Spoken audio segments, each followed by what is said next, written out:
രാഹുലിൻ്റെ കാര്യം പറഞ്ഞതുകൊണ്ട് രാഹുൽ ഇപ്പോഴും പിന്തുണയായിട്ട് ഒപ്പം ഉണ്ട്, പരോക്ഷമായി ഉണ്ടെന്നാണ് പറയുന്നത്. അപ്പോൾ പാർട്ടിയിലേക്ക് തിരിച്ചെടുക്കുന്ന നടപടിയൊക്കെ ഉണ്ടാവും.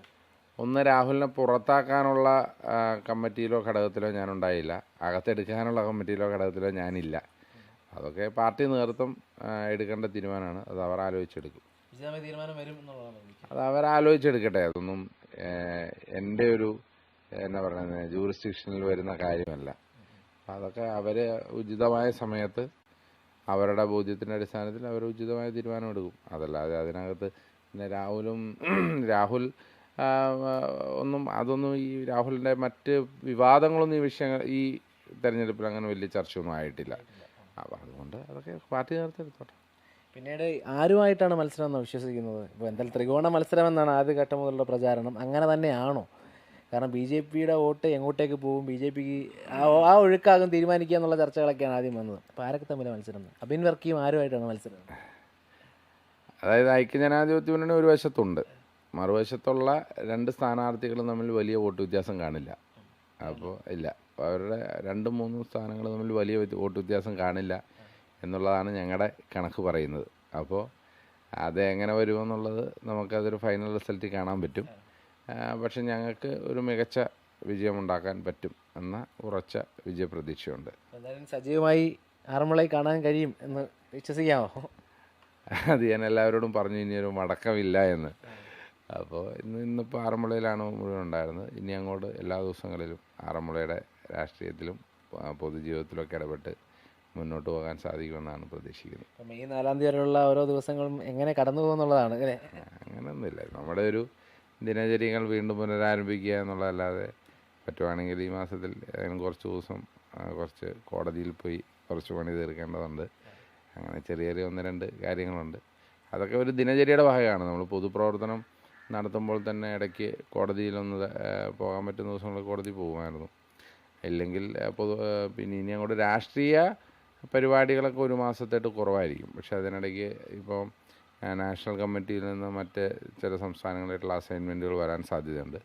അങ്ങനെയാണെങ്കിൽ മറ്റ് സംസ്ഥാനങ്ങളിലേക്കൊക്കെ പോകേണ്ടി വരും. എന്തായാലും വലിയൊരു ഭൂരിപക്ഷം പ്രതീക്ഷിക്കാമോ? ഞാൻ ഭൂരിപക്ഷം പ്രവചിക്കില്ല എന്ന് ആദ്യമേ പറഞ്ഞിരുന്നു.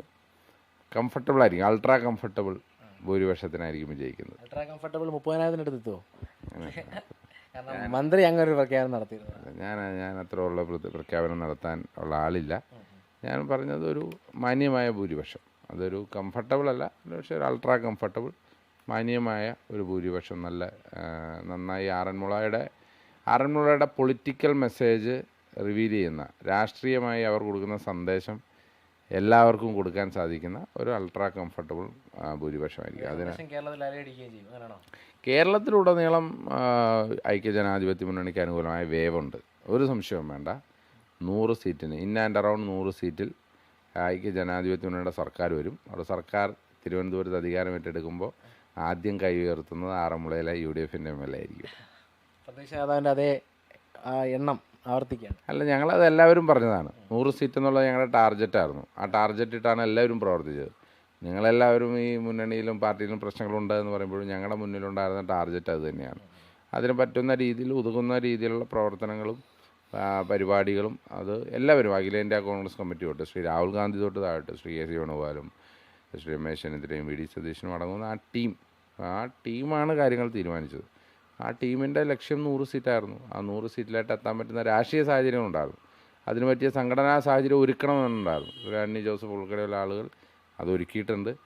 ഇന്നിപ്പോൾ തെരഞ്ഞെടുപ്പ് കഴിയുമ്പോഴും ഞങ്ങളുടെ പ്രതീക്ഷ ആ 100 സീറ്റിലായിട്ട് ഞങ്ങൾ എത്തുമെന്നാണ്. പ്രതീക്ഷ അതിനെ വനവാസത്തിന് വിടില്ല എന്നുള്ളത് തന്നെയാണ് നിങ്ങളുടെയൊക്കെ? ഒരിക്കലുമില്ല. അദ്ദേഹം വനവാസത്തിൽ പോകേണ്ട ആവശ്യമില്ല എന്നത് മാത്രമല്ല, അദ്ദേഹത്തിന് നല്ലൊരു ഒരു അടുത്ത കുറേ കാലഘട്ടത്തിലേക്ക് മറ്റൊരു വാസത്തിനുള്ള സമയവും ഞങ്ങൾ കൊടുക്കില്ല. കാരണം അദ്ദേഹം വളരെ തിരക്കുള്ള പദവിയിലായിരിക്കും. എന്തായാലും ഈ പോളിംഗ് ഉയർന്നത് അനുകൂലമായി തന്നെ കാണുന്നു അല്ലേ? പിന്നെ തീർച്ചയായിട്ടും പോളിംഗ് ഉയർന്നത് ഇത്രയധികം ആളുകൾ, അത് പ്രത്യേകിച്ച് പത്തനംതിട്ട ജില്ലയിലൊക്കെ പ്രായമുള്ളവർ രാവിലെ തന്നെ ശ്രദ്ധിച്ചിട്ടുണ്ടാവും. പ്രായമുള്ളവർ രാവിലെ തന്നെ പോളിംഗ് ബൂത്തിലെത്തി. അപ്പം നമ്മളെല്ലാ തെരഞ്ഞെടുപ്പിലും അവരോട് രാവിലെ തന്നെ വോട്ട് ചെയ്യണം, മഴയുണ്ടാകുമെന്നൊക്കെ പറയാറുണ്ട് എല്ലാ വോട്ടർമാരും. ഇത്തവണ അതിൽ വ്യത്യസ്തമായി അവർ സ്വയമേ വന്നു.